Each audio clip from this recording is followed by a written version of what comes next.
behera ekarri mendiak, betetu zuloak, bardindu konkorrak, zelaitu aldapak, zuzendu bihurguneak. Zenbat menditontor eta zulo eta aldapa eta bihurgune ez doguzan jarri besteentzat. Batez ere, geure norberekeriz beteko jarrera eta jokeren ondorioz.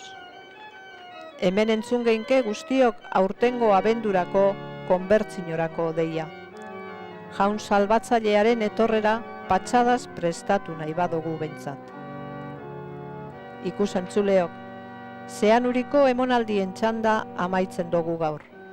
Eta agur egiterakoan, datorren igandean Gasteiz uriko San Andres parrokian aurkituko gaituzuela adierazoten deutzuegu.